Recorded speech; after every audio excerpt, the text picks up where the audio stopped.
The captain of the yard, Warrington, wasn't he a classmate of yours? Yes, he was. Yeah, well, now, you've seen the damage reports on the Yorktown and after she got smashed up in the Coral Sea. Yeah? What do you think? Can that classmate of yours put her back to sea in 72 hours? Because he's going to have to. Lord Nimitz has ordered it. Well, if anyone can, Harry can. But it's bound to be one hell of a patch job. I'm afraid so. About 3 carriers instead of 2 will increase our striking force by 50%, which we'll soon need.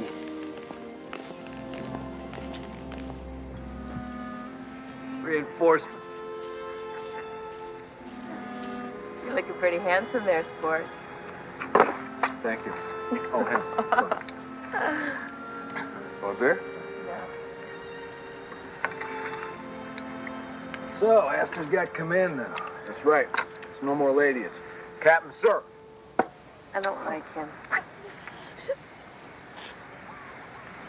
Why not? Oh, because he thinks he's God's gift to women. Wait, he goes around grinning like Phantom of the Opera. Phantom of the Opera, that's me. I'm going to tell him you said that. Don't you dare. It's time for a little Vicks nap. Come on, baby. Oh, you got him spoiled now. Come on. Daddy kiss. Come on.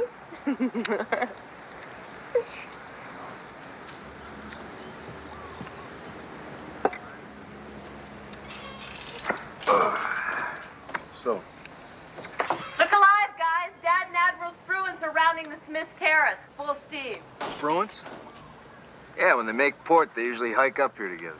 Oh, come on. From the base, it's got to be 5 miles, right? And you know what he does? What? He has a glass of water, then he hikes right back down again. You got to be kidding me. Guess he likes the exercise.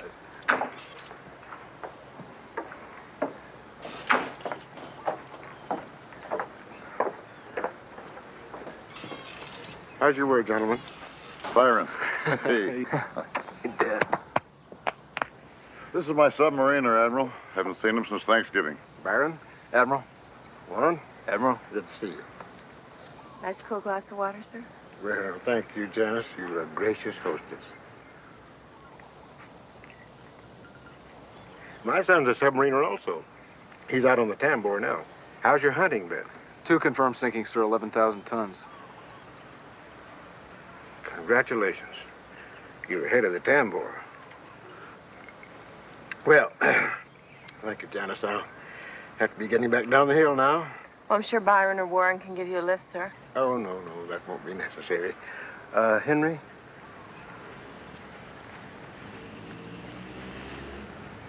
Boys? Good luck. Thank you, sir.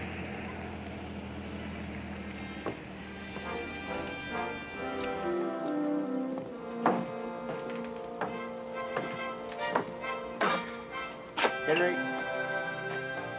It's good both of your boys are in port at the same time. I hope you'll spend all the time you can with them. I intend to, sir. But I've got a lot to do on my ship. I got something to tell you. This is for your information only. The Japanese are heading east. They're going to hit Midway Island. Obviously, a Japanese base 1,000 miles from Hawaii is unacceptable. So Nimitz is sending everything we have up there. We're about to fight the biggest battle of the war. Intelligence is that certain. We've penetrated the Jap codes. Now, we'll be vastly outnumbered. But we may be able to achieve surprise. And one other thing. I don't know if you know this or not, but Bill Halsey is in Sinkback Hospital. It's nothing serious, but he won't be able to fight this battle. And he's recommended to Admiral Nimitz that I assume command of Task Force 16. I'm sorry to hear about Halsey, sir, but congratulations, Admiral. Thanks. And Henry, well, as I say, spend some time with your sons while you can. I will, sir. You're a little jumpy today. Okay, you know what I mean? We're sweet. You know, right there. Come on. Missed. You're jumping. Come on. Oh, you committed right there. No, I right did. there. Come on. You missed. You're jumping. Come on. Hey, is there any of that beer left, or have you two problem drinkers soaked it all up? Hey, Dad, I got great news. Natalie's coming home. They're on a boat from Lisbon with a bunch of other American attorneys. That's wonderful news, Brian. Yeah, I got a cable from Jan's dad. I'm still trying to get through the State Department to confirm it. But now, Warren thinks I shouldn't take my transfer to Sublap because he says all the glory's in the Pacific, right? Never mentioned glory. I don't give a damn about glory. Oh, yeah, right. What I said was the subs are carrying the fight in this war. It's a chance of a lifetime to take a hand in history. What else is glory? What do you think, Dad? I think you ought to take your transfer and go, Brainy. This Pacific War is going to last a long time. You'll have plenty of time to get all the history you can handle. You've never seen your son. What are you grinning about? I don't know. He surprised me, that's all. Well, I think this calls for a celebration. Natalie coming home? When was the last time we all got together? Your wedding, right? Right. That's right. I think we should have an anniversary party. Sounds great. I'm for a champagne dinner tomorrow night at the Moana Hotel. Who's with me? Hey, I'm in. Janice will love it, Dad. Dad! Phone for you. And guess who? Alistair Tudsbury. He's calling from the Moana right here in Hawaii.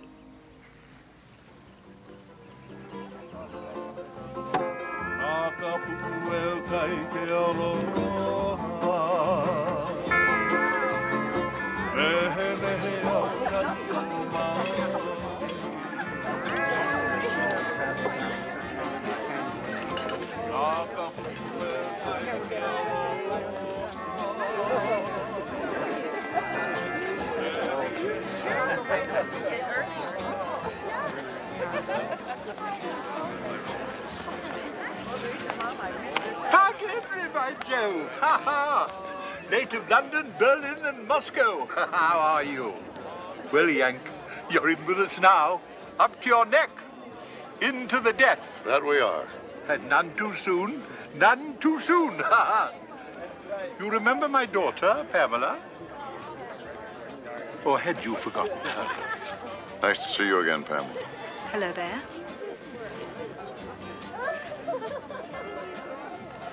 I'd like you to meet my son, Lieutenant Byron Henry. Alistair Tudsbury. How do you do, sir? This is Pamela Tudsbury. Evelyn?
Park Henry.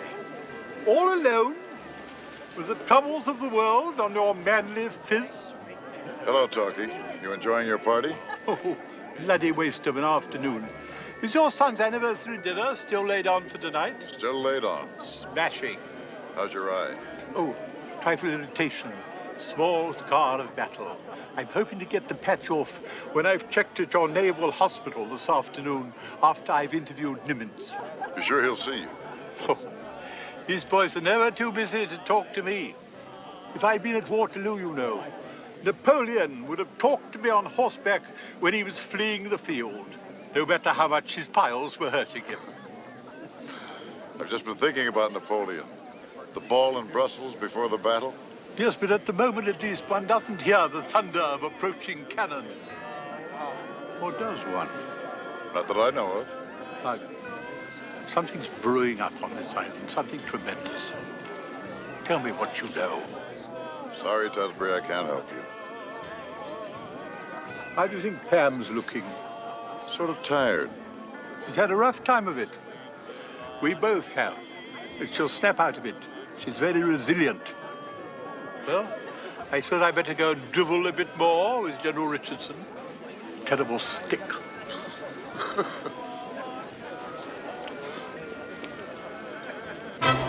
He was a famous trumpet man from my Chicago way. He had a boogie style that no one else would play. He was a top man at his craft. But then his number came up and he was gone with the draft. He's in the army now, a blowing reveille. He's the boogie woogie bugle boy of Company B. They made him blow a bugle for his Uncle Sam. They really brought him down because he couldn't jam. The captain seemed to understand. Because the next year the captain went out and drafted a man. And now the company jumps when he plays reveille. He's the boogie woogie bugle boy of Company B. Toot, toot, tootie woogity to the bar. Boogie reload. Oh, Put it down. that's lovely. Dad, it's lovely. Thank you. It's my pleasure, Janice. And what the devil is keeping Byron? Don't worry about Byron, Dad. You know him. Turn up sooner or later. Let's go, anniversary girl. Tonight's your night. What time do the festivities close down? The curfew is at 10:30, and it has teeth in it. Come to our suite, will you, Victor? Afterwards? Okay, but just for a minute. We've got a conference later. Oh, just a sub-land captain. I need your signature. I thought you were reconsidering, You said Brian. you'd sign him, lady, if that's what I wanted. Byron. Dad, they're not on that boat. The Italians detained her and Jasper. She and the baby are still in Siena. What? Yeah, I finally got through to the State Department. All the other Americans are on their way home, but not them. Did State tell you why? Yeah, some garbage about Italian journalists in Rio. Lady, what are you waiting for? Will you sign them? This whole thing will straighten itself out. She'll probably be on the next boat. Lady, sign them. I think you're making a big mistake. Just sign them.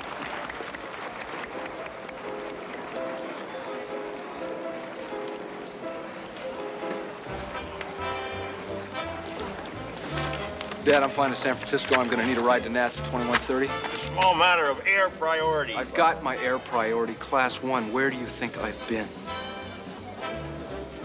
Byron does these things. He has two gates. The crawl of a snail and the speed of light in a vacuum.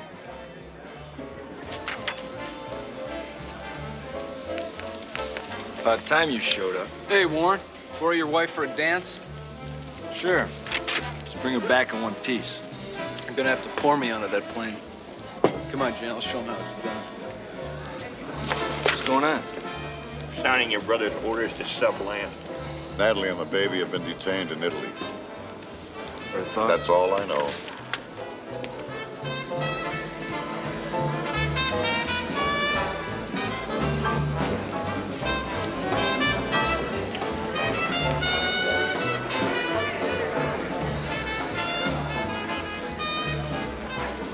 Warren, why don't you pull up a chair? Sit next to the commander. They can talk to me about their most exciting exploits. There's nothing the folks at home like better than to hear about young American heroes. That's right. Now, boys, what's it feel like on the bottom when you're submerged and the depth charges are coming at you? Well, Mr. Tudsbury, I haven't had the thrill yet. Commander Astor could give you a better rundown on that. Yes, I imagine so. I'm sure SPT dive bombers haven't yet figured out how to attack underwater.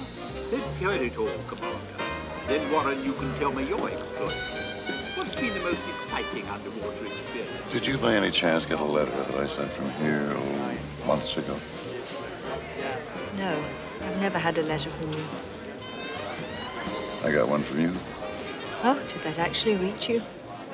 Written in another epoch, wasn't it? I was very glad to get it.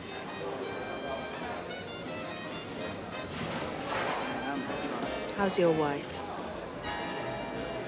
She's asked me for a divorce. Could she? You haven't given her any cause. She claims to have fallen in love with someone else. Ghastly. And just when we were getting... Well, she's since expressed some regret about it. More or less. It's sort of all up in the air. What did you do? Do your sons know? Yeah. I was sorry to hear you lost your battleship. How long will you and your father be staying in Honolulu? I'm not sure. Hey, everybody, we're running out of time. Let's crack that champagne. Never mind, I'll do it. Dad, this is your show. How's for the first toast, huh? Okay. Lady. Let's all raise our glasses. Janice, to you. Many happy returns. Warren, happy hunting. To Mom. You're here. And Madeline. And to Natalie and her baby and their safe return. She's not on the boat. Oh, Byron, I'm so sorry. There's nothing to be sorry about. They're gonna be just fine. Cheers.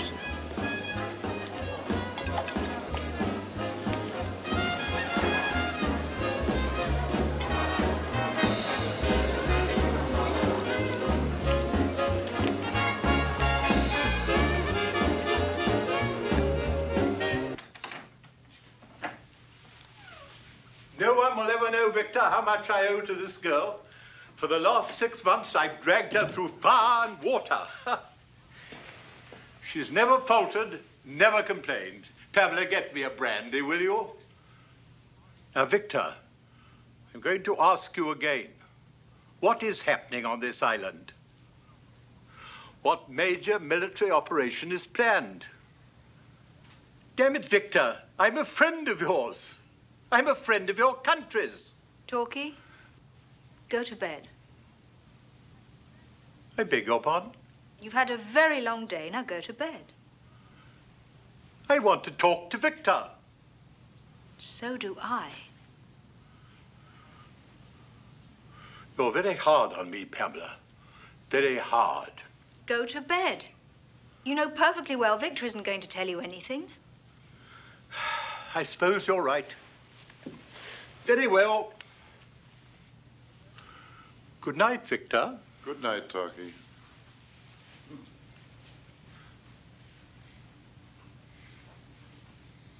Pamela, pleasant dreams.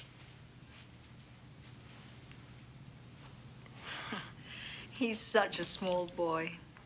We can talk in my room.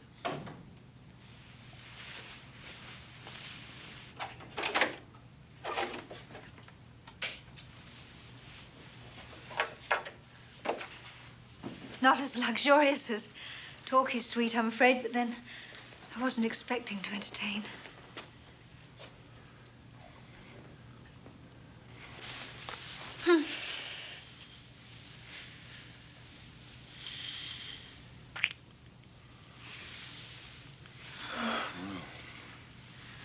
This is a big surprise.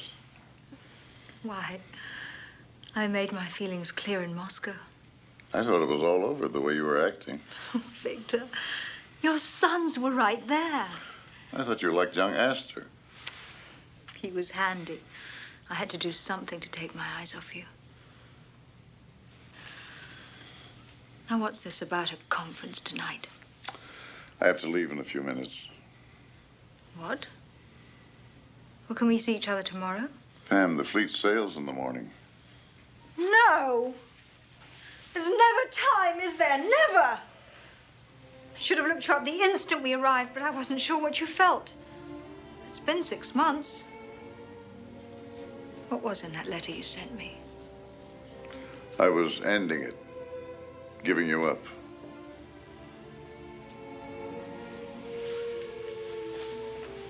Look, I'm here, and if you want me to stay, I will. I want to. I love you. To me, you're life itself.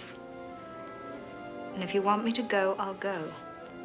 But you must say so. I can't go on like this. Pam, I'm too old for you. Never.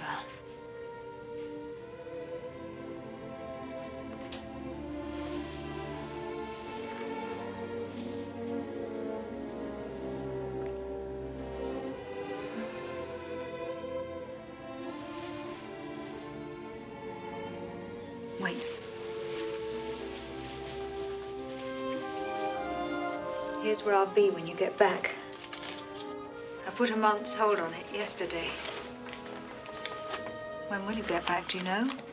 I'm telling this to you alone. We're heading out to fight one hell of a big battle. The odds are against us. Right now, I'm going over to Admiral Nimmitz's headquarters.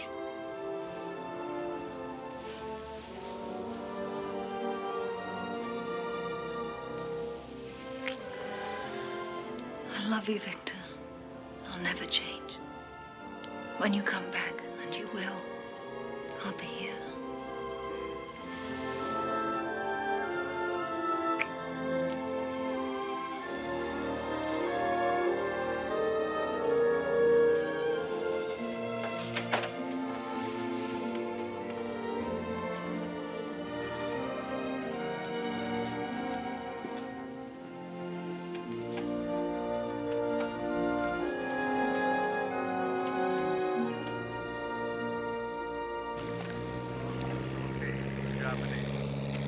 Rout of British and Chinese ground forces in Burma.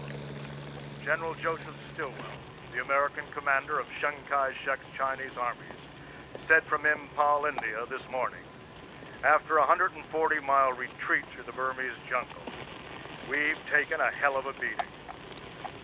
On the other side of the world, in Cairo, the British command reports heavy German bombings in the British back area. Appetite's fine this morning, Captain? Food's fine. A lot better than that war news.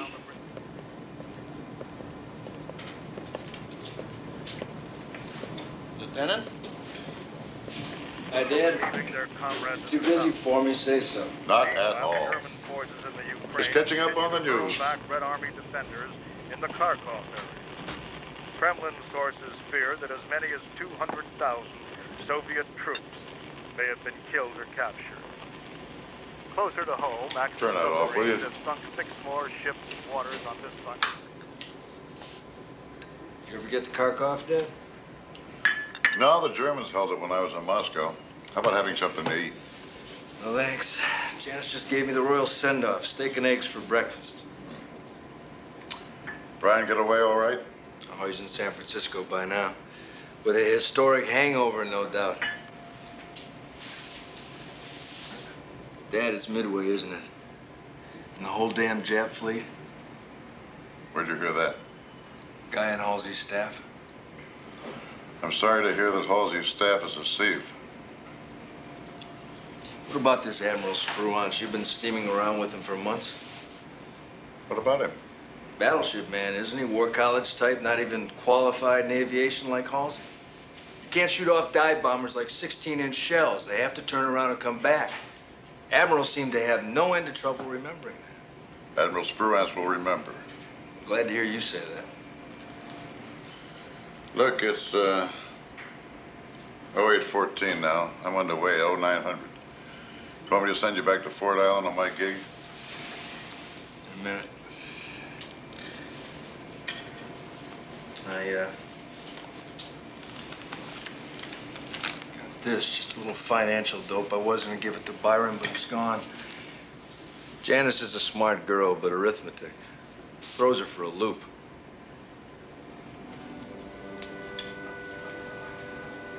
Look, Dad, when I'm coming back from a strike, I'll make a pass over the Northampton and waggle my wings. If I don't, it won't mean anything. I may be in formation or out of gas or something, but I'll try and do it. I understand perfectly. It'll be fine, though I won't count on it.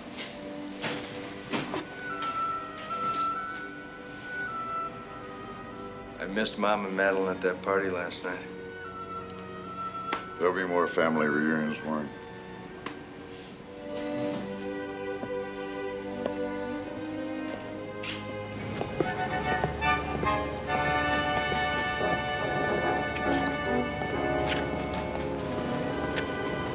worry. I'm gonna do all right. I know you are, son. Good hunting.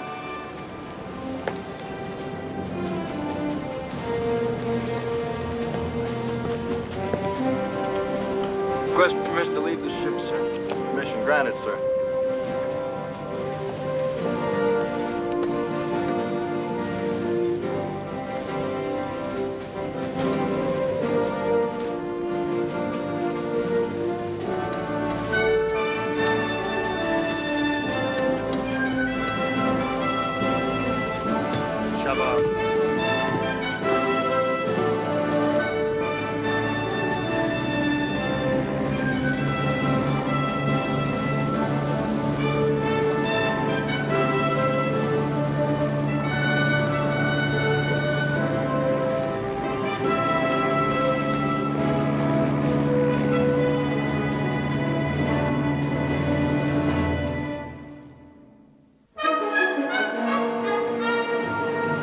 June 3rd, 1942, 1800 hours.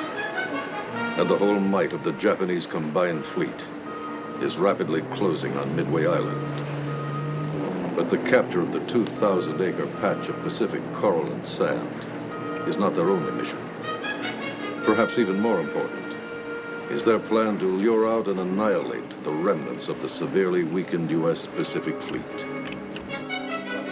In overall tactical command is Japan's most brilliant naval strategist, Admiral Isoroku Yamamoto, with 11 of the mightiest battleships afloat. Spearheading the attack, 300 miles closer to Midway, is the carrier strike force, with its 4 battle-seasoned fleet carriers. In command aboard flagship Akagi is Vice Admiral Chuichi Nagumo. Latest intelligence from Tokyo assures him that there is still no evidence of an enemy task force anywhere in the vicinity. Secure in that belief, he will launch his attack as dawn breaks on the morning of the 4th. And so, heavily outnumbered, 28 United States warships to the Japanese 88. With their only chance of victory, total surprise, the United States fleet lies in ambush some 325 miles northeast of Midway, awaiting the hour of battle. It's gonna be a long night for all our pilots over there. It's gonna be a longer day tomorrow.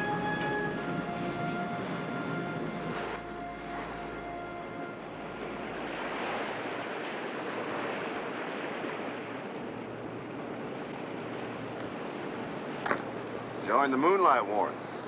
Commander McCluskey. You okay? Yeah, I'm fine. You know what I was just thinking? There's no place I'd rather be right now than right here. Getting ready to fly against the Japs tomorrow. Concur.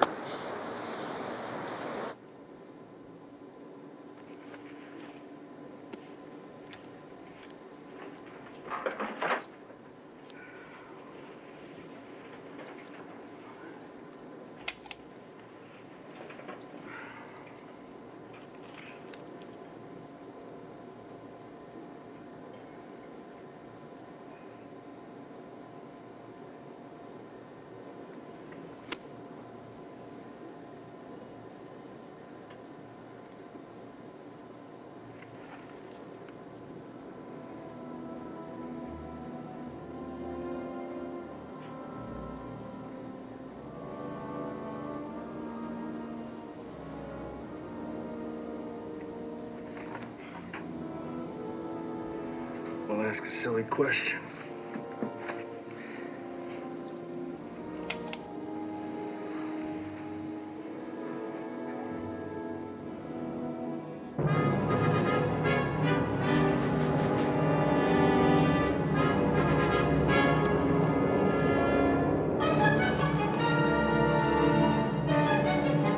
Damn.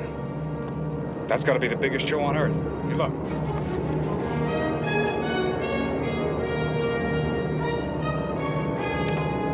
Flight 92 reporting. Enemy carriers. 2 carriers, 2 battleships.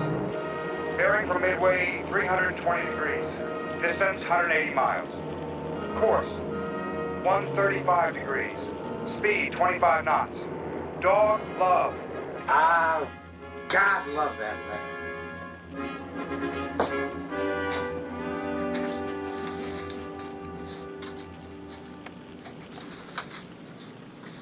Got him in our crosshairs, Admiral. I make it 175 miles. Launch the attack, please, Captain. Sir, we've received no orders from Admiral Fletcher to launch planes. We will. Let's get moving, Captain. Admiral. Yes. Sir, that's an absolute outside range for our torpedo bombers. The plain fact is, sir, they won't get back. Very well. Let's put out a new fleet course, Captain. Closing with the enemy at full speed. In the meantime, the Enterprise and the Hornet will make all preparations to launch. Aye, sir. Thank you, Commander. Yes, sir.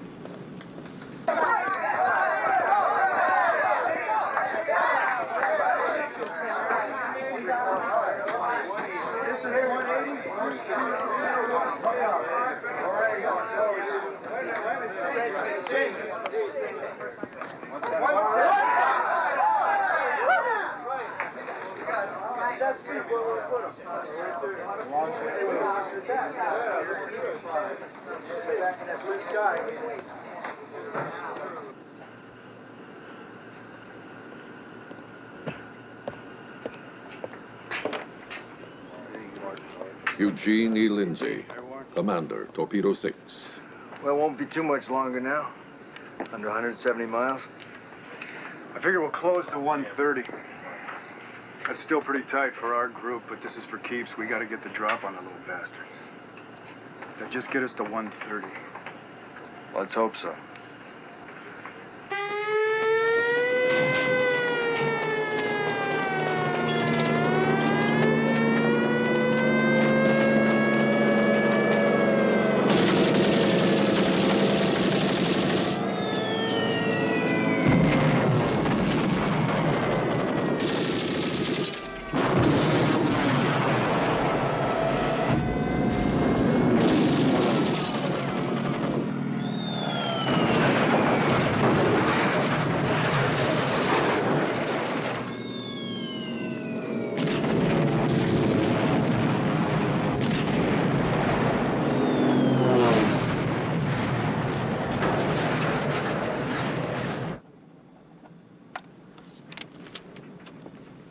Admiral?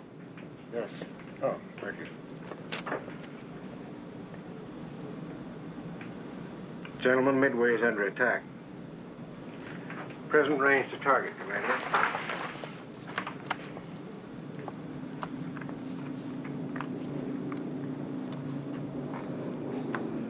I'll call it 153 miles, sir.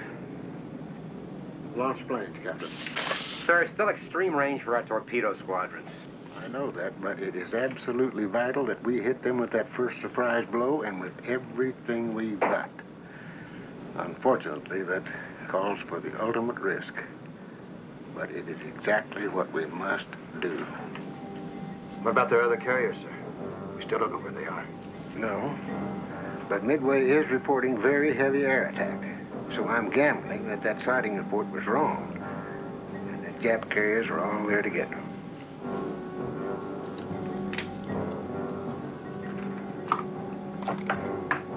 Flag shelter. Launch aircraft.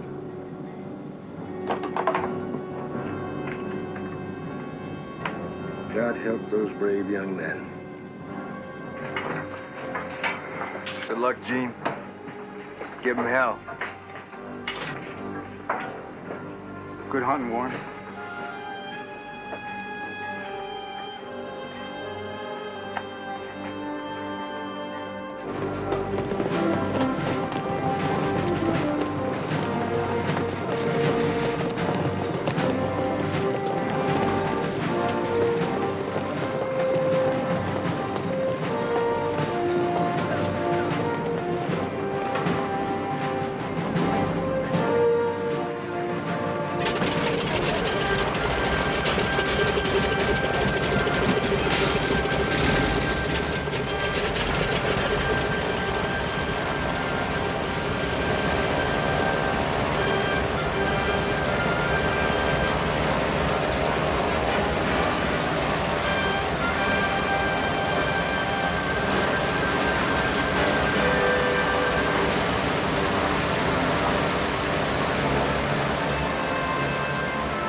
Relax, Cornet. It'll be a while before the rest are up.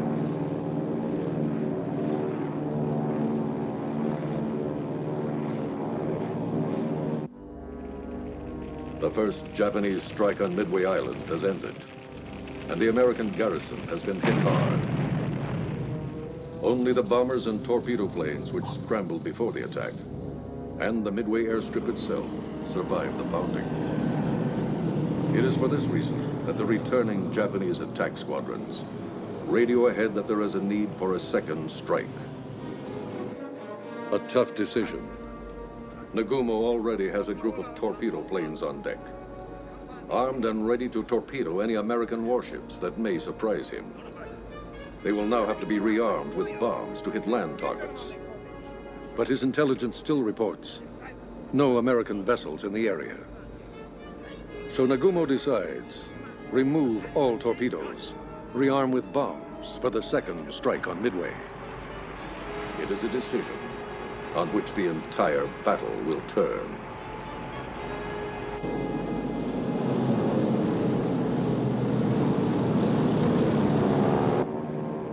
What do you think they're doing down there, Mr. Henry?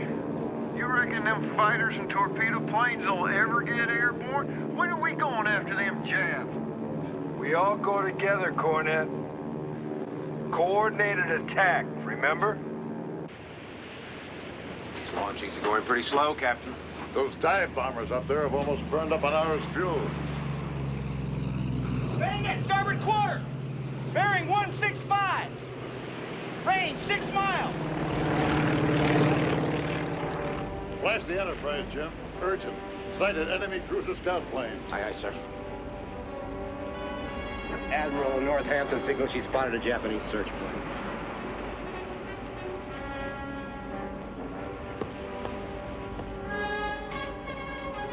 Radar confirms the bogey, Admiral, and we're picking up strong voice transmissions in Japanese. He's sending a sighting report, that's for sure. I see. Obviously, our edge of surprise is rapidly melting away. How long before those fighters are airborne, Mr. Burricker? We're having a problem with elevator number 3. No further contact with Admiral Fletcher yet? No, sir. The Yorktown is still below the horizon.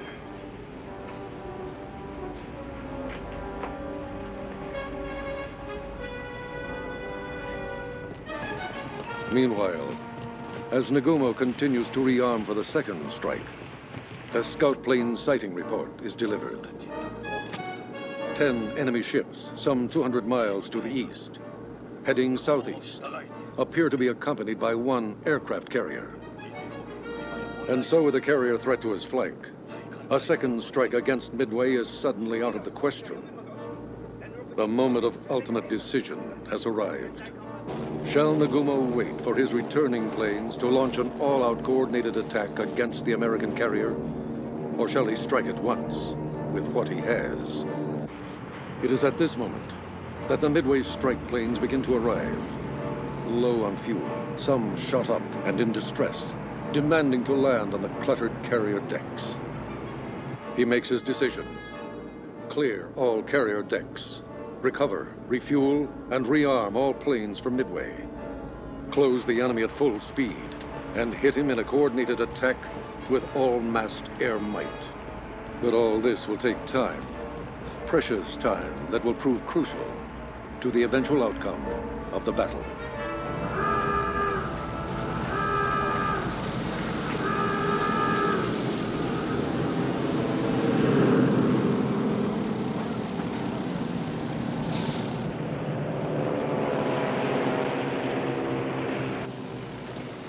Turned into the wind this way, we're rapidly moving away from the enemy. Wouldn't you agree, Captain Browning?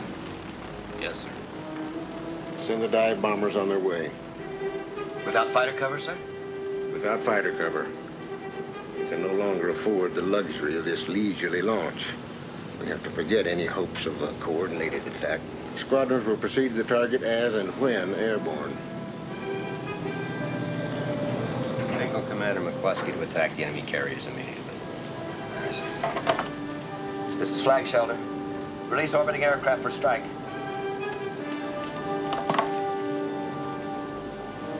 McCluskey's gonna need all of the help he can get him. So will he.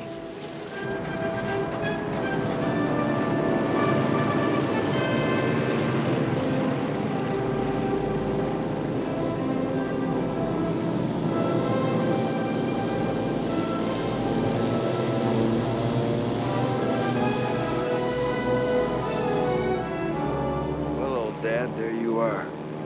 Sitting way down there. And here I go.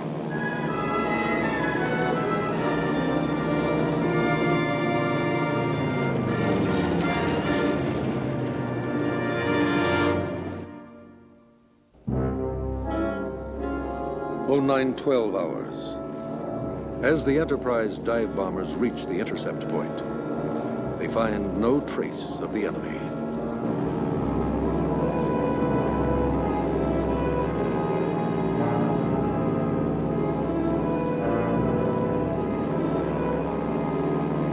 Where in hell are the Japs, Mr. Henry? I don't know.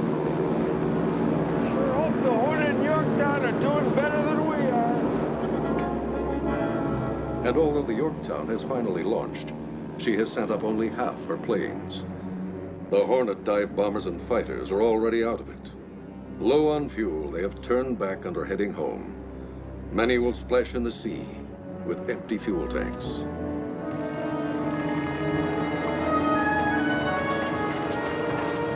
But there is still one wild card remaining in this all but played out game.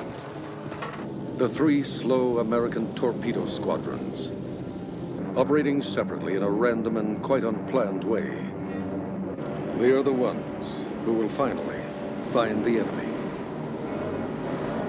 First to come upon Nagumo's strike force are the 15 Devastator torpedo bombers from the Hornet, almost immediately followed by the 2 squadrons from the Enterprise and the Yorktown.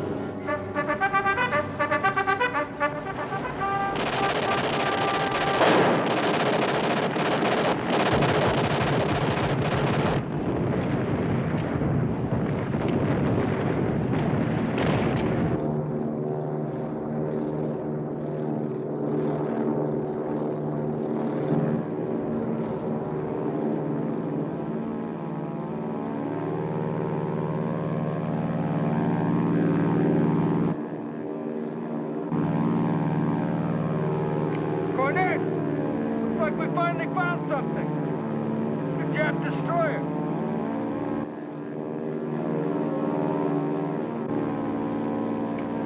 What do you figure we're doing? I figure we're following it.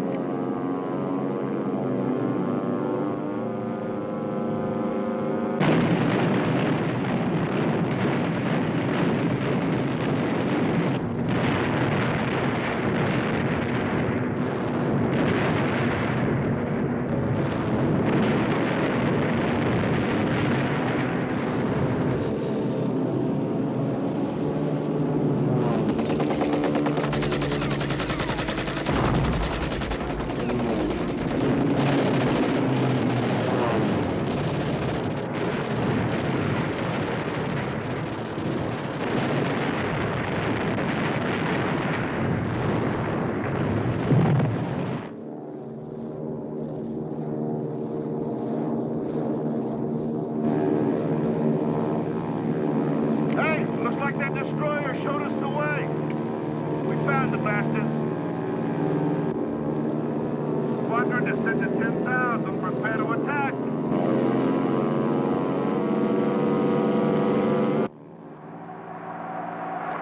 Say, where the heck are the zeros?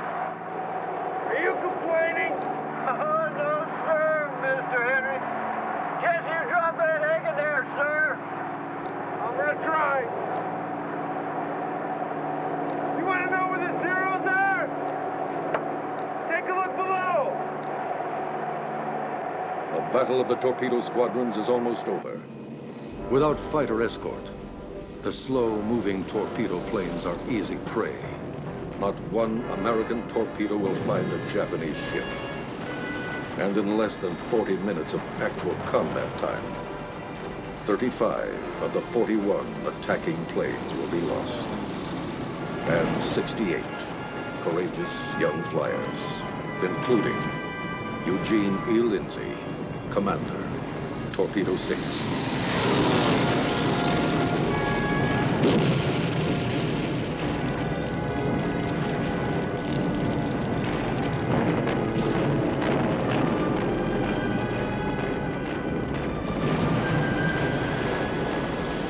Okay, one squadron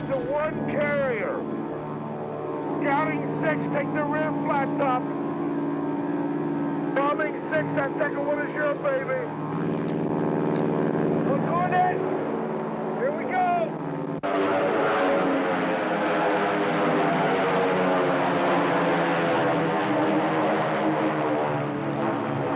10:25 hours. The Enterprise dive bombers attacked the Akagi.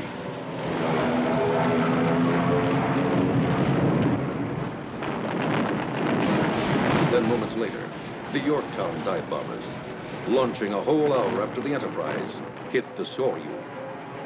It is a perfectly coordinated attack. It is a freak accident. What was not an accident was the willingness of the torpedo plane squadrons to go in against hopeless odds, thereby clearing the skies of Zeros for the dive bombers. The extra ounce of martial weight that in the next few decisive minutes will tip the balance of history.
The annals of military conflict show no equal to the world historical 5 minutes of Midway.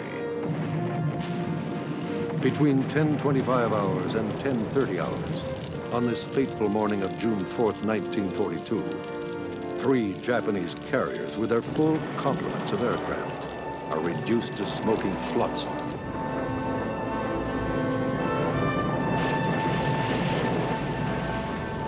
These 5 explosive minutes, Japan's world status is shattered.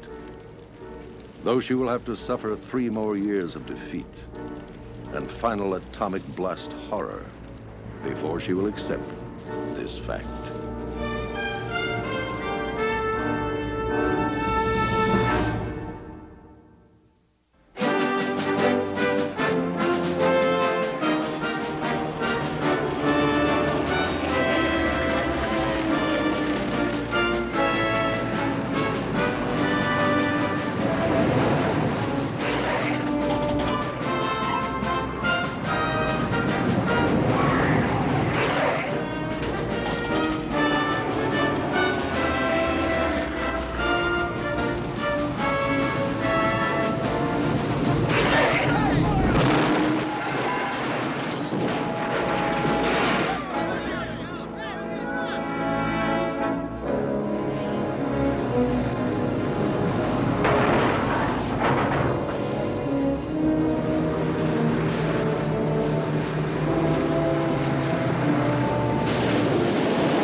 That's 12 of them, sir. Captain, don't us off the port bow.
somebody up there likes me.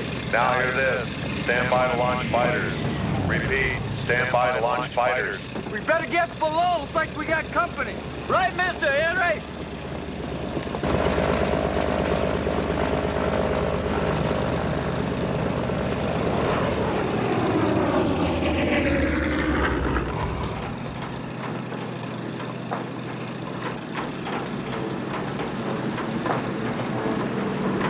Going, man. The action. Fire control reports a mess of bogies heading for the Yorktown, Lieutenant. Out there, past the Hornet.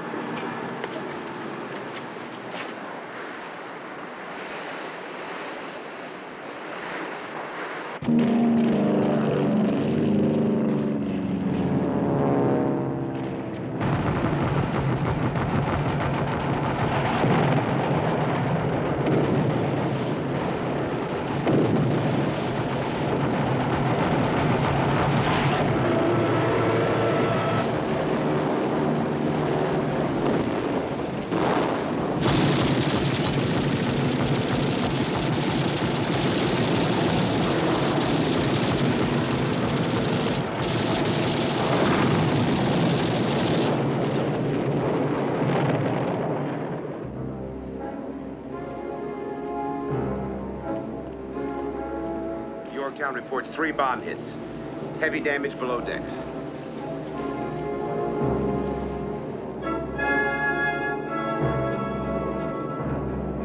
All gun crews, attention. Planes approaching on the port quarter are friendly.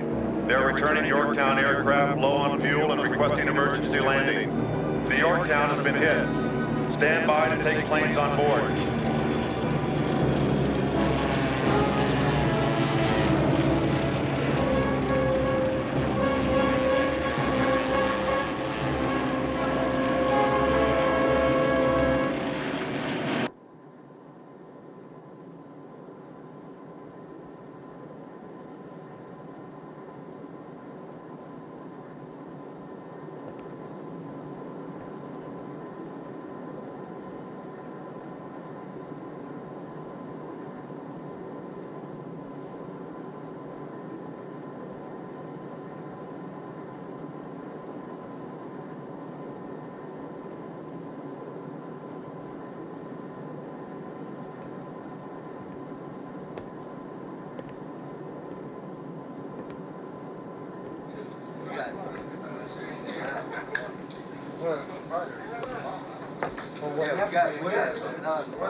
Warren! It was a hell of a shot, Warren. Listen, everybody's having arguments in here about what exactly happened out there. But there's no doubt that you take the credit for that biggest flat top. Everybody who made it back saw it. How many didn't make it back? 10 of our squadron unaccounted for so far. Hey, some of those guys could be floating in the drink, though, right? Klusky made it back. Shut up. Made it back. Yeah, I heard. Looks like Gallagher's gonna be taking over. Henry, one of them air ops on the double. I'll debrief you when you get back.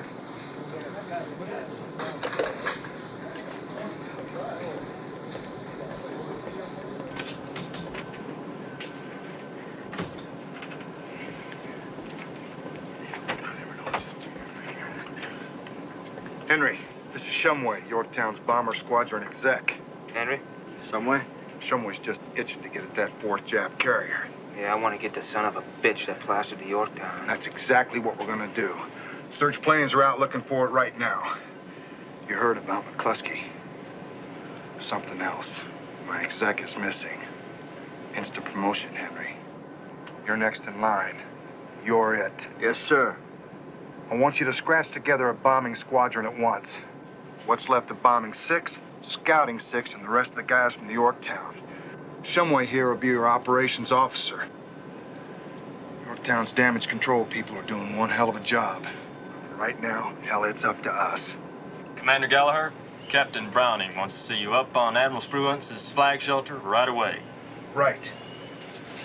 All right, you guys, get to work. I want to see an attack plan when I get back from Black Country. Warren, great hit you got. Thank you, sir. 1400 hours. The Japanese strike the Yorktown again. This time, 2 more squadrons from their last remaining carrier, the Hiryu.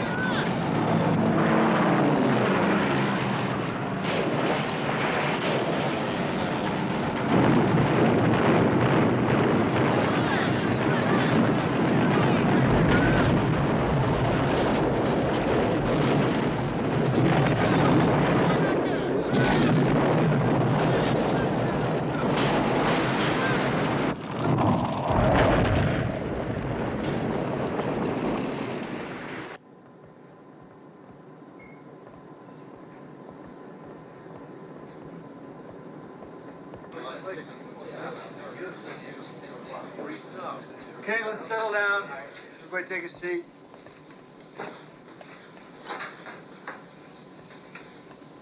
Captain of the Yorktown has given the order to abandon ship. Admiral Fletcher is transferring his flag to the Astoria. That's the bad news. The good news is the Yorktown search planes have spotted the 4th Jap carrier.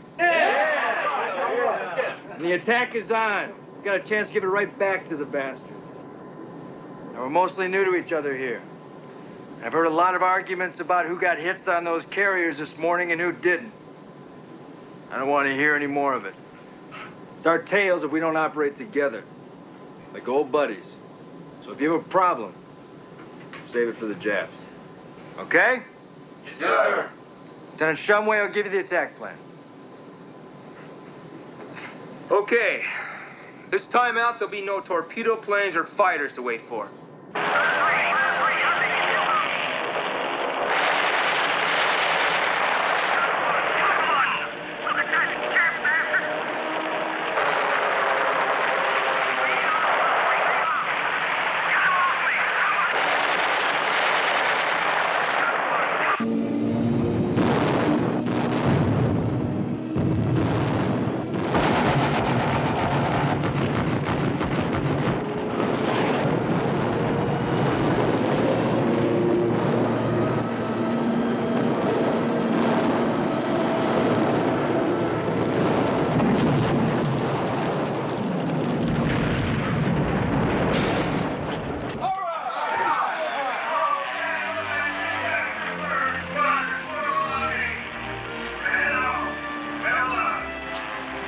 Sounds like they got her, sir.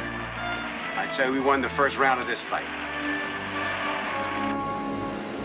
640 miles northwest of the American carrier force.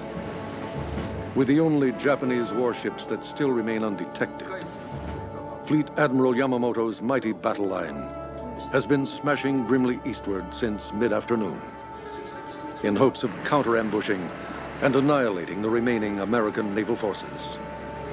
But his desperate gambit depends on one thing: the American fleet steaming westward in hot pursuit of the wounded Japanese carrier force. Westward into Yamamoto's trap.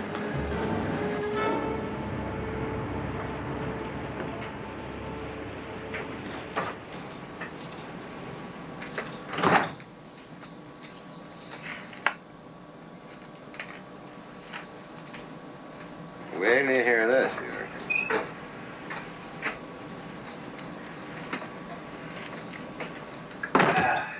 Gentlemen, let's relax GQ here in Flag Shelter. Admiral, from Admiral Fletcher on the Astoria. Read it, please. I have no instructions for you. I will conform to your movements. Very well.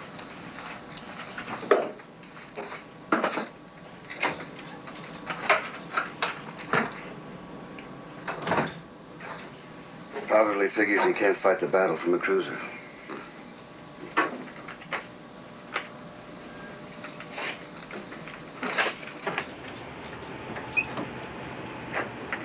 Captain, after we recover all our aircraft, we will retire eastward. Retire, Admiral? Yes, retire, Captain. Put me someplace where I can deal with the enemy in the morning if he's still threatening Midway. Yes, sir.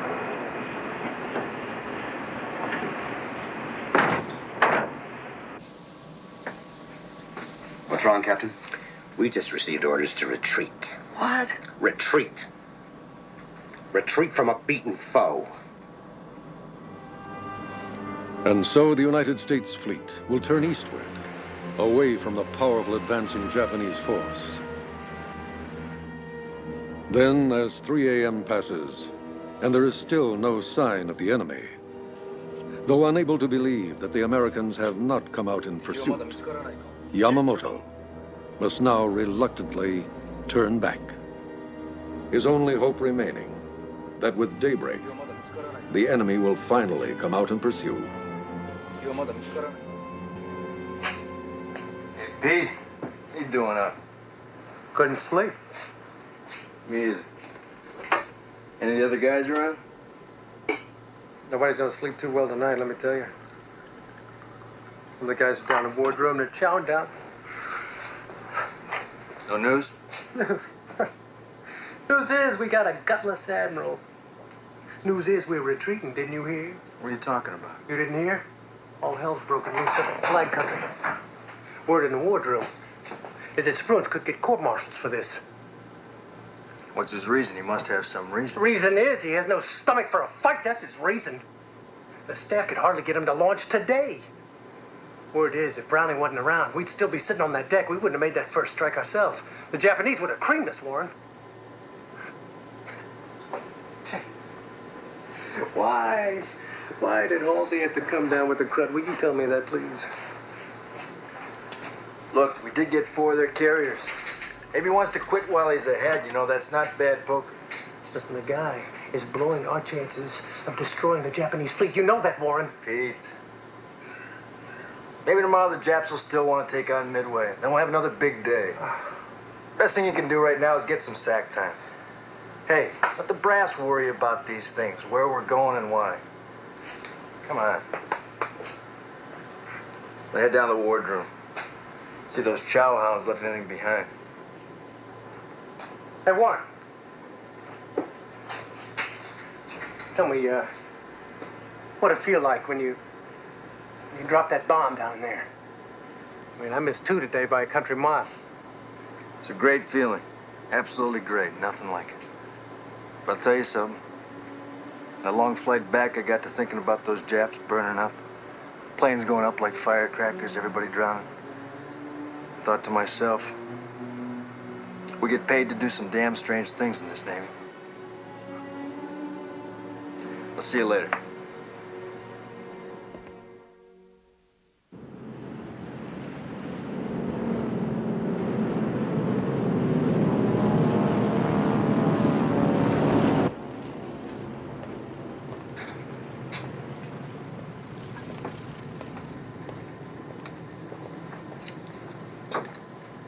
I knew no attack orders yet.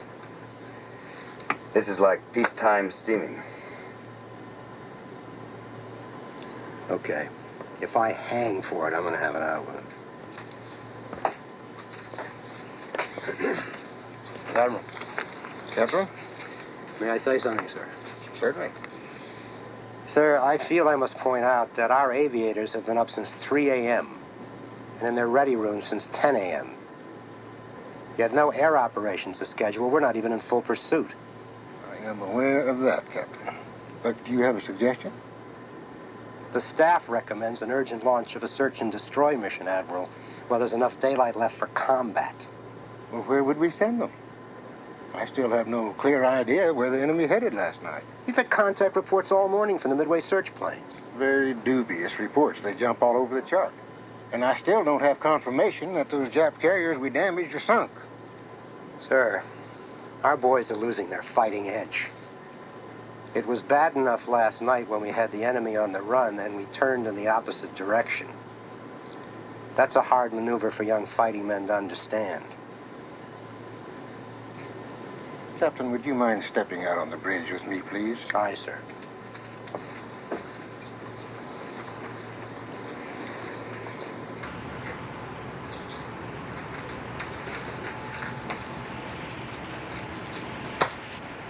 I thank you for your opinion, Captain. But this force is not going to leave Midway unguarded until I know the Japanese are out of airstrike range of that island. I'm not going to conduct any air operations until I have hard knowledge of where the enemy is. I'm not going to take any unnecessary risk with any more of my surviving aircraft or my surviving pilots. May I speak candidly, Admiral? Why not? Admiral Halsey doesn't operate this way. He acts on staff recommendations. Well, that may be. But then Bill Halsey wasn't out there yesterday. Captain, when St. Pack approved me as replacement for Admiral Halsey, I assumed that his staff would be competent, that you would conduct combat operations with reasonable skill. I don't think I understand the implication, Admiral. Well, I'll spell it out for you then.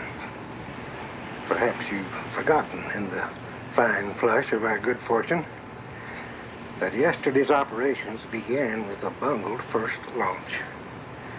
They were further complicated by wrong estimates of the enemy's movements and by gross miscalculation of our aircraft recovery point. My God, fuel exhaustion splashed more of our aircraft than the Japanese did. And because of that bungled first launch, I had to send out 3 torpedo squadrons unescorted to be slaughtered. Those were staff's contributions to victory. Admiral Spruance, we still left 4 Jap carriers dead in the water and burning. Only because of the heroism of our aviators. And let's not try to take credit for their valor. No, Captain. Whatever we accomplished out there yesterday was in spite of staff. And by anybody's standards has to be attributed to sheer luck.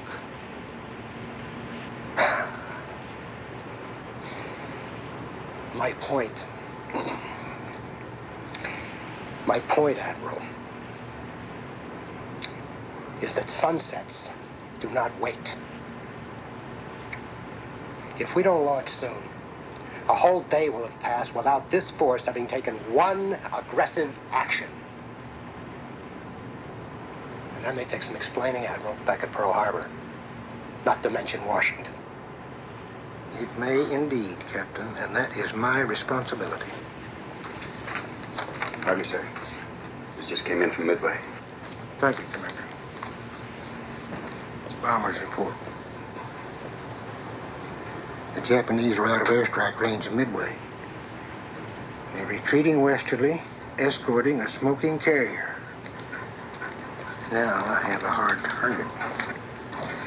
You may prepare and execute an attack plan, Captain Browning.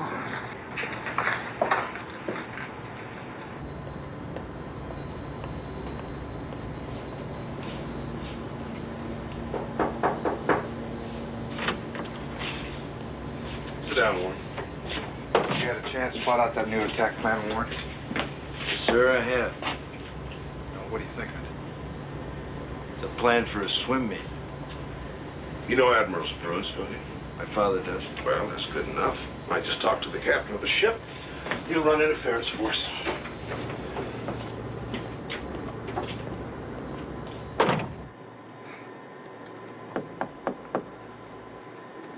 Come in.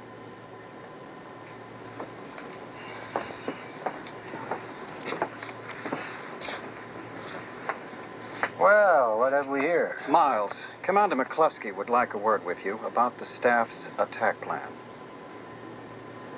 Go ahead. It'll splash every dive bomber left on the Enterprise, sir. Don't be ridiculous. I okayed this plan myself. I'm sorry, Captain, but the numbers just don't add up. Even with 500-pound bombs, the distance, the time, the fuel factors, they're totally out of whack, and this plan calls for 1,000-pound bombs. Not only that, but there's no margin for gas consumption in combat. It's about enough, Commander. Maybe it might be a good idea to have the staff recheck those numbers.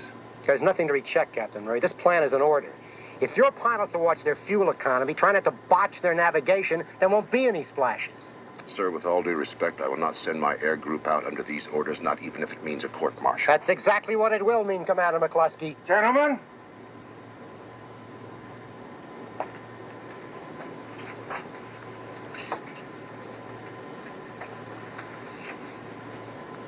What's the matter?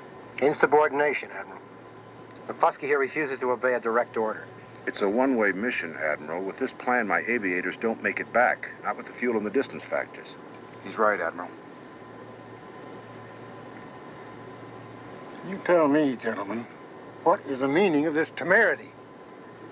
Don't you suppose the staff has worked out this plan with the utmost care? Mr. Henry. Admiral, the staff isn't flying this mission. That's an insubordinate response, mister. Don't you think your father in your place would carry out his orders? Would just jump in his plane and do as he's told? Yes, sir, he would. But if asked as you're asking me, he'd mention you wouldn't see your aircraft again. Because you won't.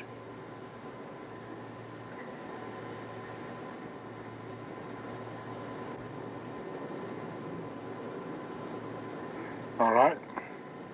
I'll do what you pilots want. What? Commander McCluskey, would you call air operations, please?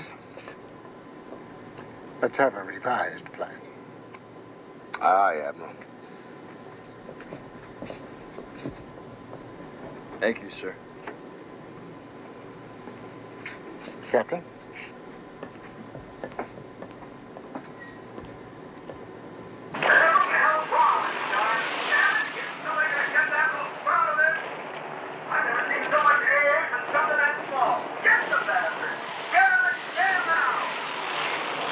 Skipper on that Jap destroyer knows what he's doing. They couldn't find that crippled carrier. They should have come right on back.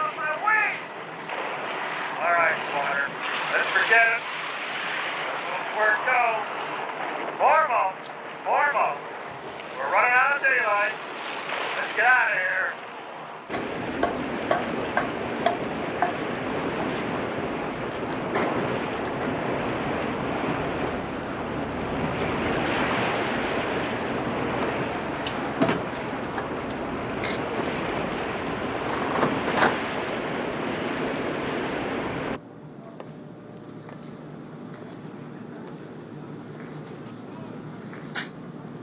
I heard the boys were coming back. Yes. Admiral, those pilots haven't been trained in night landings. So McCluskey informed me.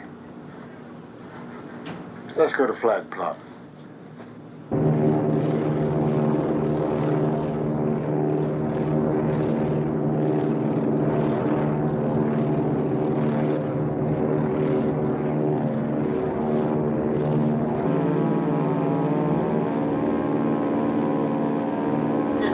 Pitch black in less than half an hour. Mr. Henry.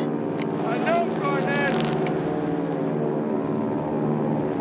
Just how in the hell we ever gonna get back aboard, sir? I don't know. Maybe when we get there, Admiral Spruance will pull us in with a big skyhook.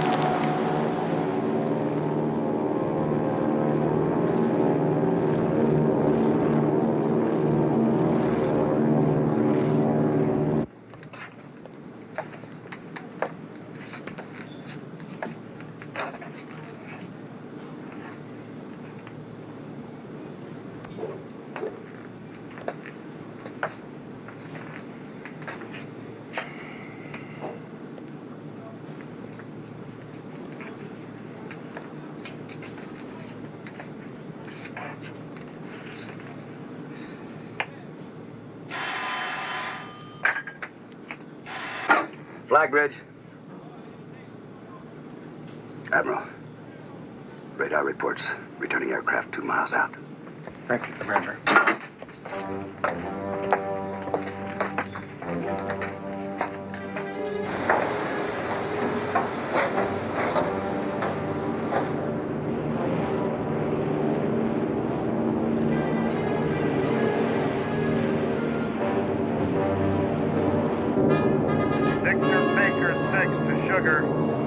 We are at point option.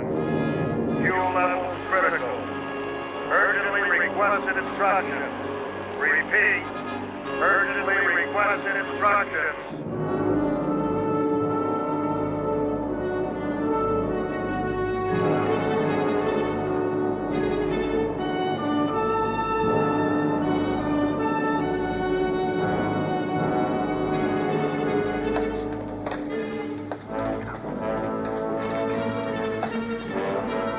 Admiral, their tanks have got to be about bone dry. Admiral, we've got to turn on the lights. Well, we have to assume that the Japanese have submarines about. As we illuminate, the last two carriers in the Pacific Fleet are lit up like Christmas trees. Sir, we have a screen out there. If a son of a bitchin' sub has gotten through the screen, that's too bad. The boys have to land.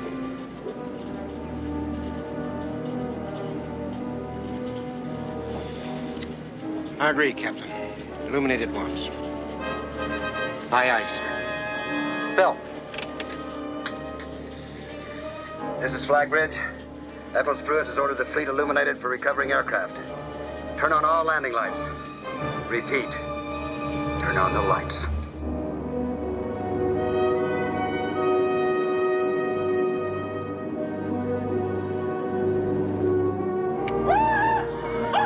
Look at that! You ever seen anything so pretty in your life? We got light! Yes, sir, Mr. Henry! Go to General Quarters, Commander Crick. Full submarine alert. Very well, sir. Off to the deck. Make it so. Quartermaster, sound general quarters. Don't want to leave those lights on too long.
That's the last of them, Admiral.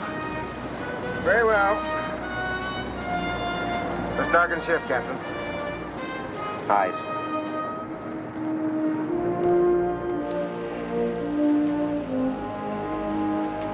Secure from General Quarters, Jim.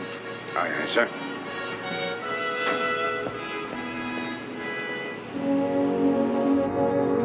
Admiral Spruance, Yes, Commander. I just want to say thank you. Thank Miles Browning.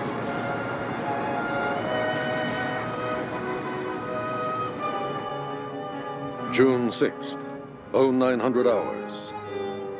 With the Yorktown fatally crippled, his vessels low on fuel, his aviators exhausted, and an enemy of unknown but heavy strength lying somewhere beyond the horizon, Admiral Spruance will finally break off and end the battle. Gentlemen, I think we've done about all the damage that we're going to do. Let's get out of here. Dismissed. And so the Midway victory will be sealed. The Japanese expansion east is finally stopped. And Franklin Roosevelt will be able to continue his all-important Germany First doctrine, so crucial to the final conclusion of the war. Raymond Spruance, the quiet warrior, will go on to win many victories in command of ever vaster forces. Yet in history, like Nelson of Trafalgar, he will remain Spruance of Midway. But before this last day draws to a close, there will still be one more mission to fly. Scout plane reports enemy ships severely damaged but still are underway. Looks like more target practice for Enterprise.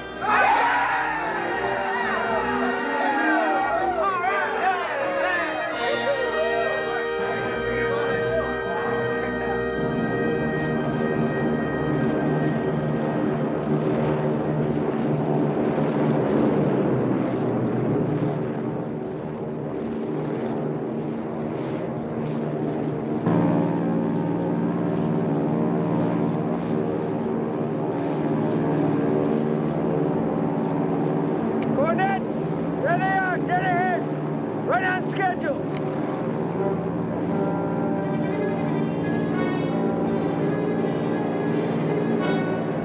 Looks like duck soup.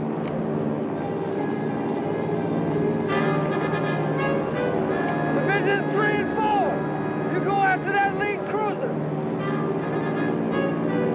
Divisions 1 and 2, follow me. We're going after that second one.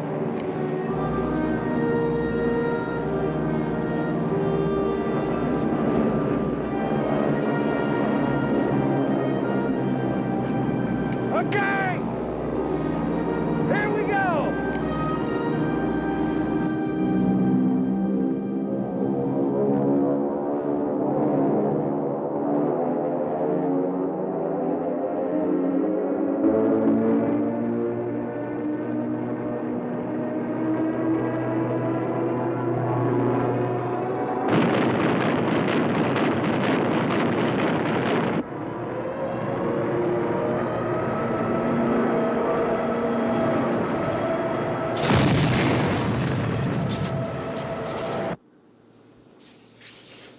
Captain?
Dearest Rhoda, by now you have the official word.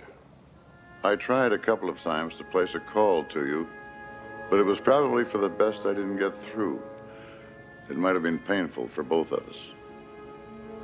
Our son made it through the worst of the battle only to be killed on the last day. He'll probably get a posthumous Navy Cross. Rear Admiral Spruance told me this.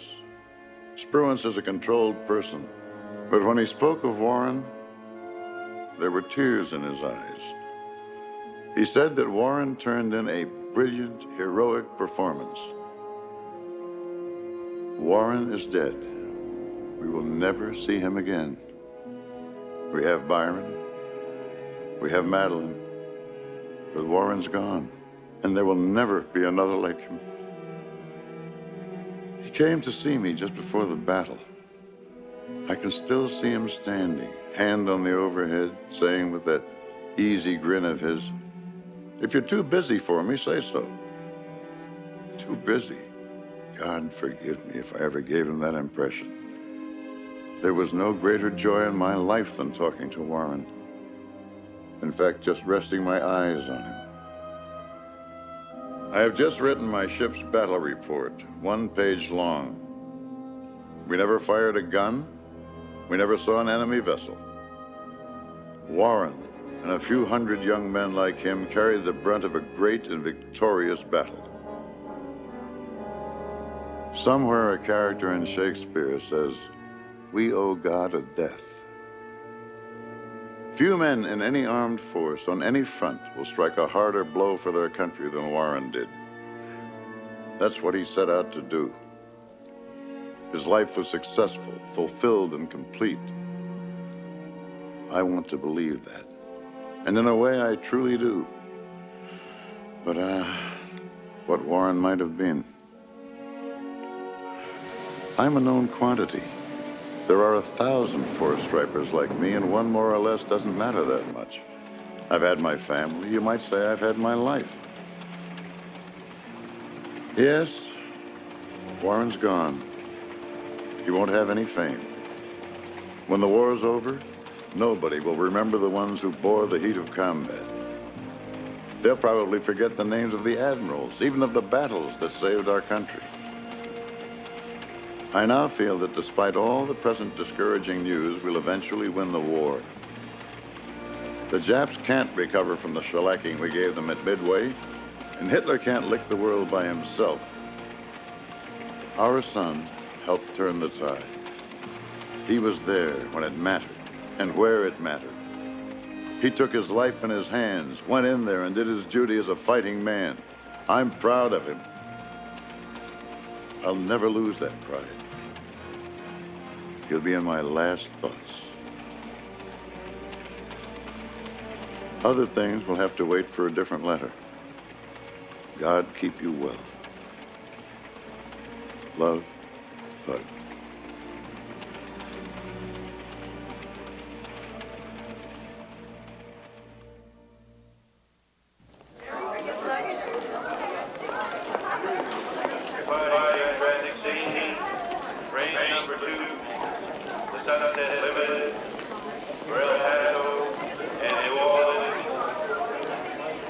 Mom, here I am.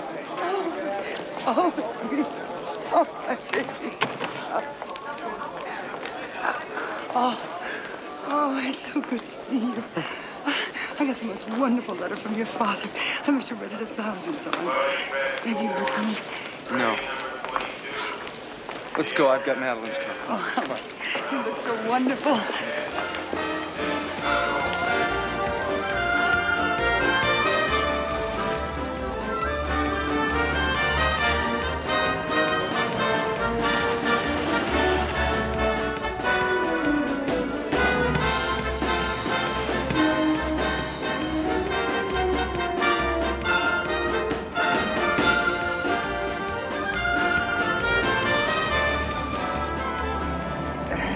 You look really pretty, Mom. Oh, what does it matter how I look? Oh, it's so hot here. I haven't had a proper bath in 3 days, Byron. I feel absolutely slimy. Same old Mom. Mwah. Well, tell me, dear, what's the news from Natalie? It's from that fellow Sloat. They're still interned in Siena. I may have to go to Switzerland. Switzerland? But Byron, how can you? In wartime and you under orders. It's not easy, but it's possible. I can cross unoccupied France by train, or I can fly to Zurich from Lisbon. Once I finish that torpedo course in San Diego, I've got 30 days leave coming. Even so, Byron, once there, then what? I don't know. Look, nobody else is doing anything. I just have to go there and see what I can do myself. All right?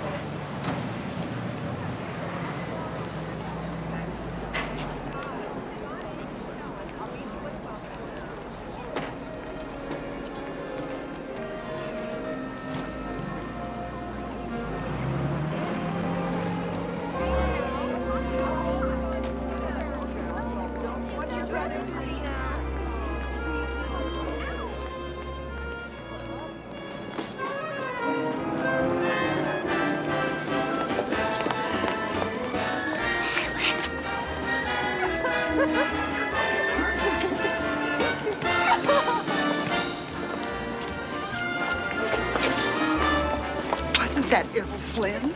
That it was, ma'am. He's having a hell of a war, isn't he, sir? Yeah. Hell of a war.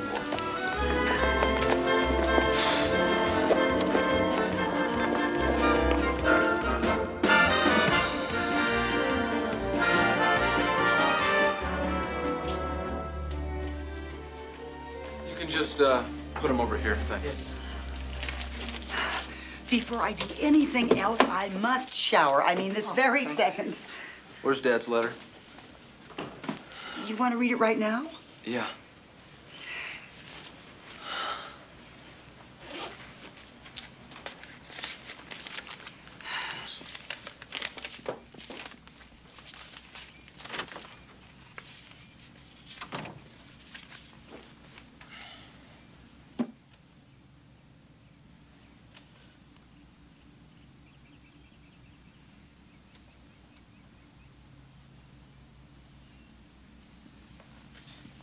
Isn't it a beautiful letter?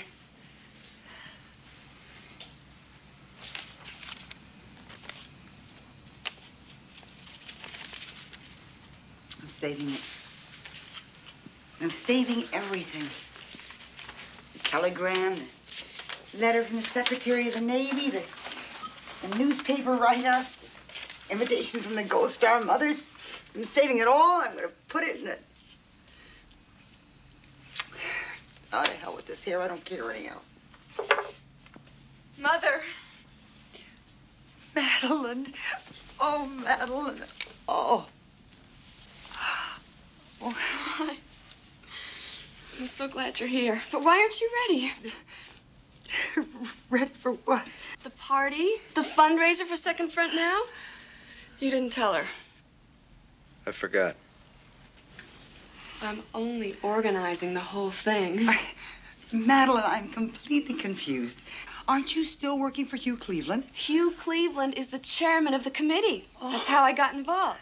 Mother, it's going to be a great party. I'm going to make great contacts. I don't want to be Hugh's little sandwich fetcher forever. Well, there's some good news. Mother, why don't you get dressed? Because Hugh's picking us up in his limousine. Oh, darling, I'm not going to know anybody there, and I'm tired. I have nothing to wear. Stop it, Mother. Both of you are coming. Besides, you do too know somebody. Alistair Tudsbury. He and his daughter are both going to be there. Alistair Tudsbury? Mm-hmm. They were passing through from Hawaii, and they stayed by just to see you. Well, I wore the black suit to death on the train, but I suppose I could have it pressed. Good, Mother. Get dressed, and I'm going to make some calls. Well, I don't suppose anybody will notice me anyway. I'll just pretend to be somebody's poor aunt from Dubuque. Lenny, hi, sweetie. It's Maddie. Yeah, I know. I called everybody. I'm so excited. Mom's going to be there. Briney's going to be there, too, if he gets in a better mood. No, I can't wait. And I did call everybody. I called Robert and I called Patricia.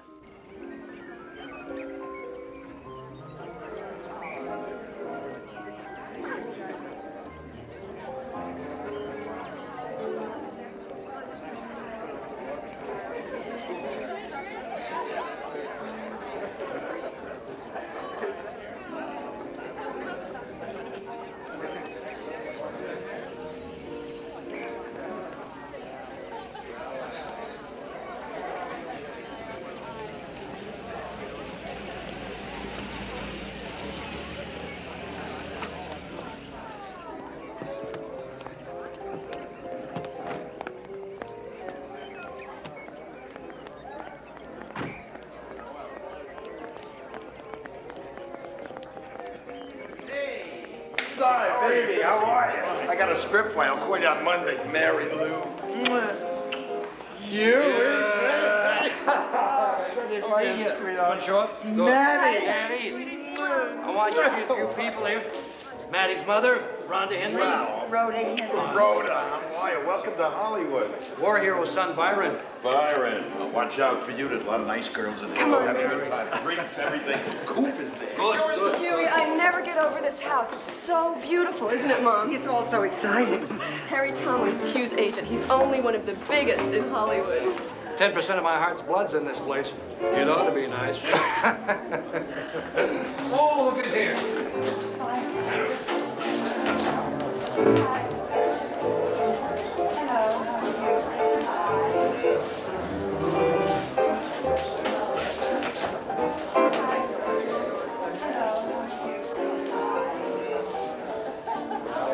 Hey, Mom, Tudsbury's in there. You print that and you won't wake in the morning. Oh, Father, look who it is. Oh, good heavens. It's Rhoda Henry and young Byron. Mr. Tudsbury. Mrs. Henry. Pamela, how nice to see you. Good evening, Byron. Pam. Rhoda, I met your son Warren in Hawaii. A very special young man. I was deeply saddened to hear of his death. That's very considerate of you, Mr. Tudsbury. Well, now, when did we three last set eyes on each other? Berlin, wasn't it? 1939? Yes, and remember we sailed on the Bremen together Yes, at his birthday. And the captain's wife. I Couldn't know. exactly say. Oh, I just love this music. She loves music.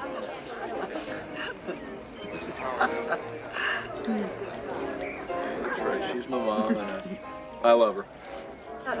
Well, I think it's about time that everybody faced up to the fact that there's not going to be a second front in Europe this year. Oh, really? And why is that? Churchill! Oh, come now. You know as well as I do. Only a trickle of green American troops have yet reached Britain. A cross-channel attack would be a futile slaughter. Oh, come on, Al. Oh, sure, that's the standard line, but everybody knows the real truth. Winnie hates the Bolsheviks and wants to hold back. And let Stalin bleed himself white fighting Hitler alone. Everyone knows that? I don't know any of that. How do you know that? Hey, read your newspapers, Admiral.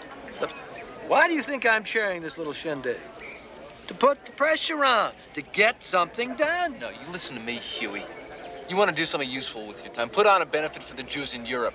I mean, that might do some real good, huh? Show the world somebody cares about what's going on. Wait a minute, Admiral. Just one damn minute. You're not accusing me of being an anti-Semite, are you? Come now, Mr. Cleveland. Byron meant no such thing. Well, I certainly hope not. I'm in show business, for crying out loud. I like Jews. Some of my best friends are Jews. I got a little problem with the program. Hate to pull you away from your famous friend, but... You're forgiven. Whatever it is, Harry, it's taken care of. You folks will excuse us? Come on, Manny.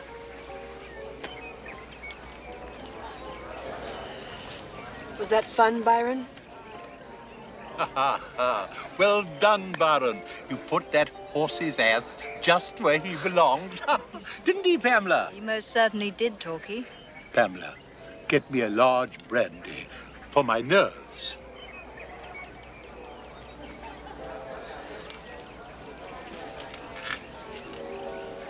Mrs. Henry? Yes?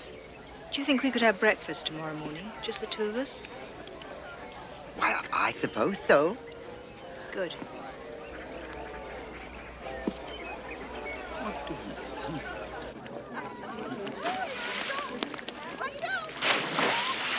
My daughter's arranged for a tour through 20th Century Fox this morning. Would you like to come along? She says we might even be able to get to see Humphrey Bogart. Can you imagine? I'm sorry.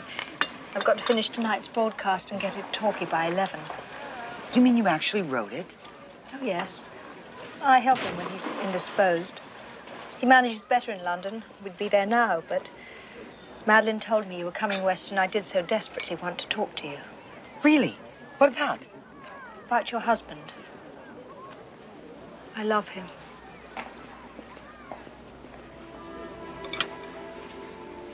I know you asked him for a divorce, and he asked you to reconsider. I have reconsidered. Long since. That's all over with.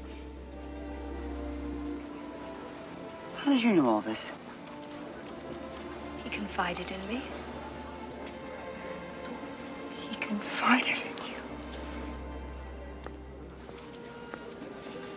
Miss Dudsbury, are you having an affair with my husband? No. No, Mrs. Henry, he's remained faithful to you. Worse luck. Indeed. You're very pretty. He's been an ass. It would have been heaven. And what's more, honors would now be even between you two. Isn't my husband much too old for you? Mrs. Henry, your husband is the most attractive man I've ever met. In every way, including his loyalty to you. Unfortunately, it was that loyalty which defeated me.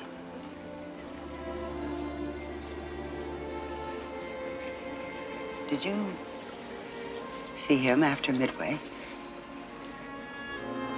Yes, I saw a lot of him.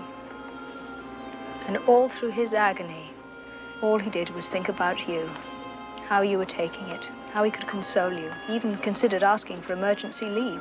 He packed me off. Oh, I tried to stay. Mrs. Henry, he's a family man to the bone. If you can get to Hawaii, why don't you? He needs you. The If there was ever a chance for me, the death of your son has ended it. I can't understand you. How could you risk losing him? You have a well-wisher, you know. Victor has received several letters about you and a man. Oh, my God. What do they say? Guess.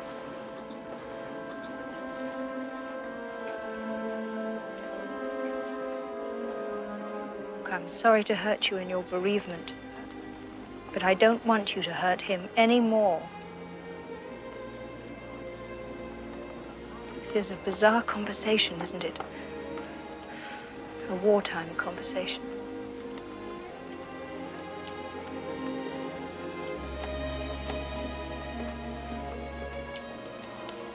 You know, I met Warren only once in Hawaii, just before the battle. He had a strange light about him. It wasn't my imagination. My father saw it too. You've had an appalling loss, but you still have two wonderful children.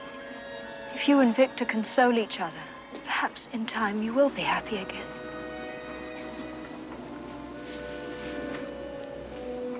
Thank you for seeing me, Mrs. Henry. Miss Dudsbury. Can you promise never to see my husband again? I can't do that. That's impossible. But I am out of your way for now. Rest assured of that.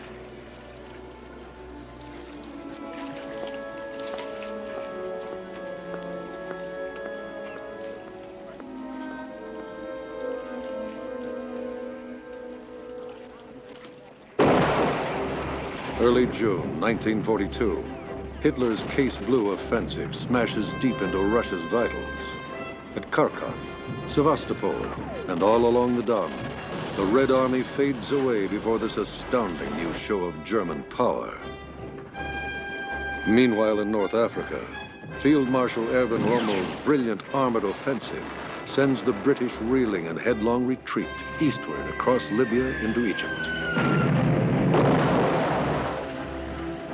On June 21st, the fortress seaport Tobruk falls. And by July, Rommel has thrown the British back to El Alamein, threatening to link up with the German columns driving southward through the Soviet Union. Although President Roosevelt is acutely aware of Soviet Premier Stalin's increasingly strident demands for a second front in Europe, he recognizes the British view that a successful Allied landing in Europe in 1942 is impossible. But to keep faith with the beleaguered Soviet people, he tells his closest advisors, "Gentlemen, United States forces must fight Germans somewhere in 1942. I agree, Mr. President. And toward that end, in late July, the President dispatches a special mission to London for urgent meetings with Winston Churchill and the British Chiefs of Staff.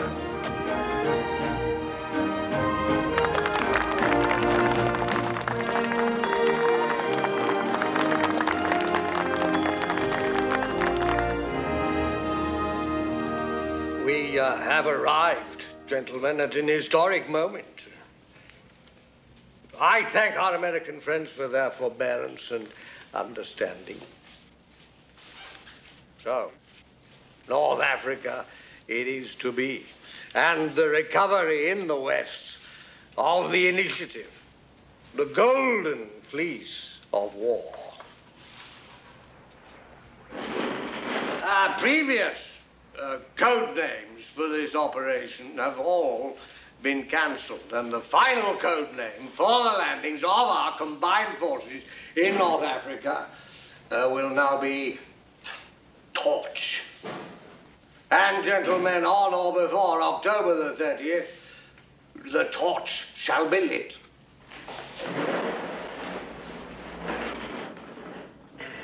There is, Prime Minister, still the matter of our Russian friends. Indeed.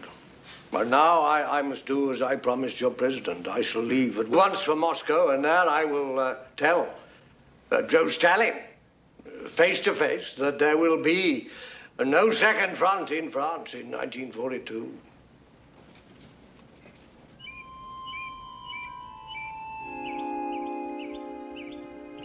A Jew's Journey, July the 25th, Siena, Italy. Our last day in my beloved villa, for today we embark on our perilous flight to freedom. It has been over a month since that fateful decision was made, a trying month in which Werner Beck has grown increasingly more difficult. Assuring him that if I were allowed a respite from the intense summer heat, it would greatly speed my completion of the Rome radio scripts, he hastily agreed to a short seaside holiday. Hence, today we leave with the Castelnuovos for their beach house in Follonica. Once there, the plan is to wait for Rabinovit's signal to depart the mainland for the island of Elba. From there, on to French Corsica, where the underground will arrange to have us taken aboard a freighter and carried to Lisbon, our gateway to America. The car will be here soon, Natalie. Thank you, Aaron. We'll be ready soon. Of everything I must leave behind, I shall miss my library most. There is something personal and alive for me in this room. The authors are all my friends and colleagues, though some of them crumbled to dust 15 centuries ago. They speak to me. I shall miss them. For my part, if the worst comes to the worst, Natalie will learn that I am not altogether a woolly-headed professor. Like Hamlet, when the wind is southerly, I know a hawk from a handsaw. In a desperate emergency, there are always the diamonds. We have learned that old Sacerdote and his wife will only be accompanying us to the bus station. Age and the prospect of abandoning the fruits of a lifetime to the fascisti proved too much for the old couple.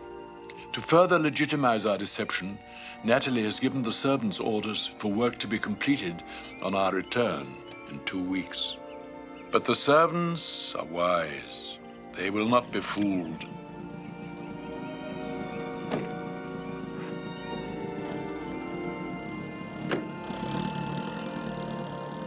So, in cold fact, a Jew's journey begins.